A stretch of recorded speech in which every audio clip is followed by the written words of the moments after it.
रामचरितमानस की एक पंक्ति है, राजनीति बिनु धन बिनु धर्मा, हरहि समर पे बिनु सत्कर्मा। लेकिन हमारे यहाँ तथाकथित सेकुलर लोग ये कहते हैं कि भारत तो एक धर्मनिरपेक्ष राज्य है, इसलिए यहाँ राजनीति में धर्म का प्रवेश नहीं होना चाहिए। दरअसल उन्हें यह पता नहीं कि धर्म न तो सापेक्ष है और न ही निरपेक्ष है, यह तो हर जगह मौजूद रहता है, क्योंकि इसके बारे में कहा गया है धार्यते इति धर्मः, इसलिए हर जगह मौजूद रहता है। लेकिन राजनेता फिर भी राजनीति करने से बाज नहीं आते और वे कई हिंदुओं के धार्मिक आयोजनों में अड़ंगा लगाने का प्रयास करते हैं।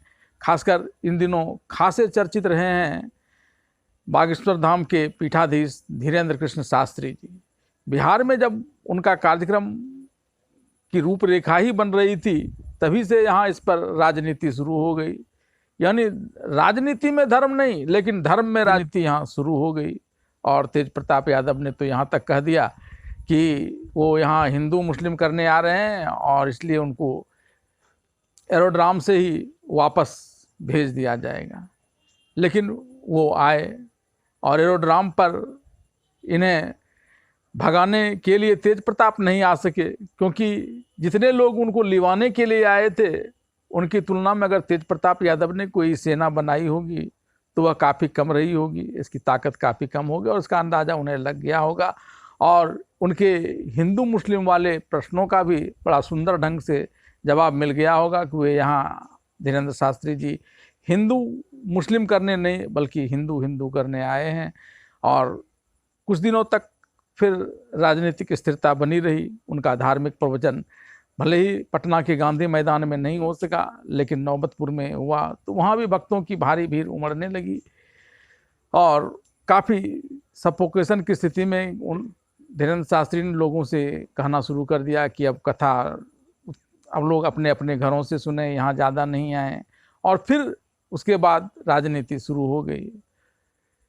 फिर तेज प्रताप ने हमला कर दिया कि वे पाखंडी हैं और बिहारियों को भला बुरा कहते हैं, जबकि धीरेन्द्र शास्त्री यहाँ तो बोल रहे हैं कि हिंदू राष्ट्र का महाघोष अब ये बिहार से ही शुरू होगा और बिहारी कर्तव्य योगी हैं।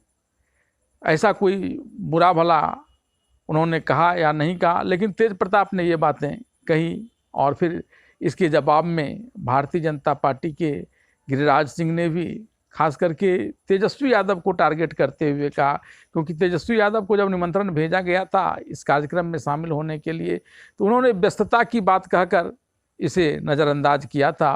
और तब गिरिराज सिंह ने इस पर पलटवार करते हुए अपनी राजनीति चली कि उनके पास सिर पर टोपी रखने और तरह तरह से चादर समेटने के लिए फुर्सत रहती है, लेकिन जहाँ बजरंगबली की कथा हो रही है वहाँ जाने के लिए फुर्सत इसलिए नहीं मिलती है क्योंकि यह उनका वोट बैंक नहीं है, उनका वोट बैंक मुस्लिम है।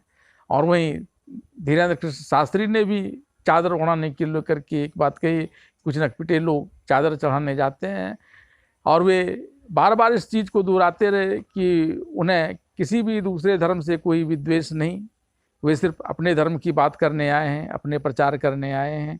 लेकिन कहते हैं कि राजनीतिक लोग तो हर जगह राजनीति का कोई ना कोई मौका ढूंढ लेते हैं।